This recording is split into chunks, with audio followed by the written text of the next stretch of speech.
ముఖ్యంగా మానవ వనరుల అభివృద్ధికి ఉన్నటువంటి శాఖలకి 34,000 కోట్ల రూపాయలు కేటాయించడం అంటే గతంలో ఇప్పుడు కూడా ఎంత కేటాయింపులు జరగలేదు అధ్యక్ష. గతంలో కేటాయింపులు ఏ ఏడాది కూడా పూర్తిగా ఖర్చు పెట్టిన సందర్భం లేదు అధ్యక్ష. కేవలం కేటాయింపులు తప్పితే ఆ నిధులు మళ్లించి వేరే వాటికి కేటాయించుకున్నారు. అదేవిధంగా గ్రామీణాభివృద్ధికి గ్రామ స్వరాజ్యాన్ని తీసుకురావాలనే ఆలోచనతో గ్రామాలే ప్రగతికి పట్టుకొమ్మ కాబట్టి గ్రామీణాభివృద్ధికి అత్యధిక ప్రాధాన్యత ఇచ్చి సుమారు 20,000 కోట్ల రూపాయలు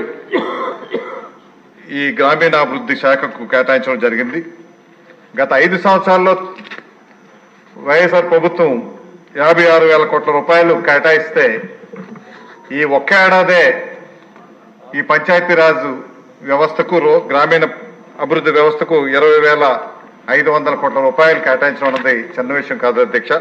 ముఖ్యంగా మన గ్రామ సచివాలయాలు ఏవైతే ఉన్నాయో అక్కడ సచివాలయాల్లో ఉన్నటువంటి వాళ్ళు చాలా మంది అక్కడ పని లేక వారు అస్తవ్యస్తంగా ఉన్న వ్యవస్థ. గ్రామ పంచాయతీల్ని సచివాలయ వ్యవస్థను రెండు అనుసంధానం చేసి అక్కడ ఉన్నటువంటి ఇంజనీరింగ్ స్టాఫ్ ఎవరైతే ఉన్నారో వారిని మన ఇంజనీరింగ్ డిపార్ట్మెంట్స్ పంచాయతీరాజ్ కానీ ఆర్ఎండ్బి కానీ ఇతర డిపార్ట్మెంట్స్ కేటాయించాల్సిన అవసరం ఉంది. లేదంటే ఇప్పుడు పంచాయతీరాజ్ వ్యవస్థలో ప్రతి గ్రామంలో మనకి పల్లె పండుగ అనేసి సుమారు 13,326 గ్రామాల్లో రోడ్లు జరుగుతున్న అధ్యక్ష. గత 5 సంవత్సరాలు ఒక్క రోడ్డు కూడా వేయలేదు. కానీ వాటికి పర్యవేక్షణ చేయడానికి కావాల్సినటువంటి ఇంజనీరింగ్ స్టాఫ్ లేరు అధ్యక్ష.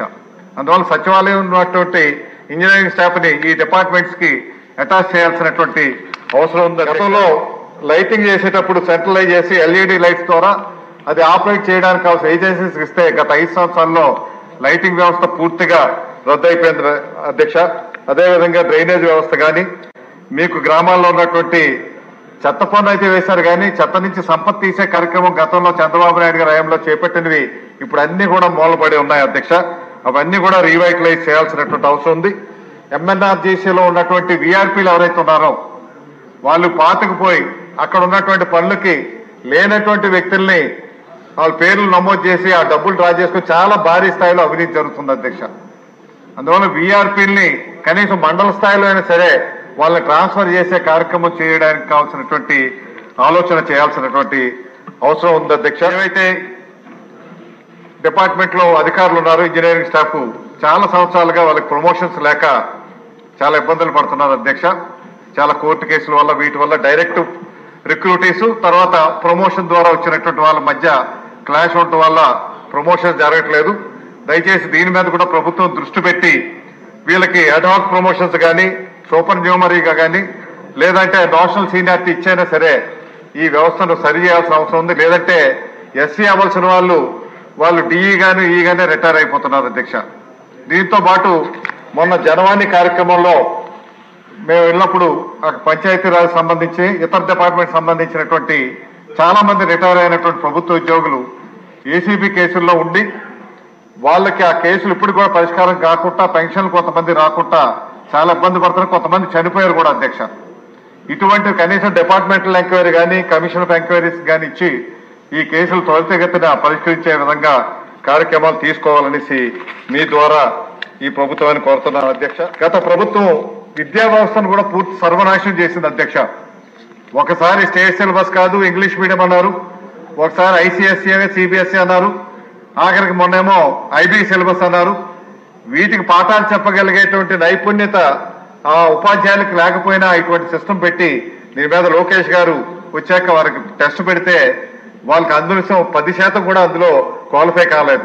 వాళ్ళందరూ కూడా స్టేట్ సిలబస్ కి మార్చడం జరిగింది అధ్యక్ష. ఈ విద్యా వ్యవస్థను కూడా సమూలంగా ప్రక్షాళన చేసేటువంటి కార్యక్రమం చేసి వచ్చే 5 సంవత్సరాలు పటిష్టమైనటువంటి విద్యా వ్యవస్థ ఉండాల్సిన అవసరం ఉంది. దీని మూలంగా ఇచ్చినటువంటి 117 జీవోను కూడా రద్దు చేయాల్సినటువంటి అవసరం ఉంది. అదేవిధంగా షెడ్యూల్ ట్రైబ్ కి సంబంధించినటువంటి జీవో నెంబర్ 3 ఉంది అధ్యక్ష. గతంలో వారి హక్కులు కూడా అక్కడ గిరిజన ప్రాంతాల్లోనూ పనిచేయాలి. అటువంటిది వాళ్ళు అక్కడ పనిచేయలేనటువంటి పరిస్థితుల్లో సుప్రీంకోర్టులో కేసు ఉండటం వల్ల అవకాశం లేదు అధ్యక్ష.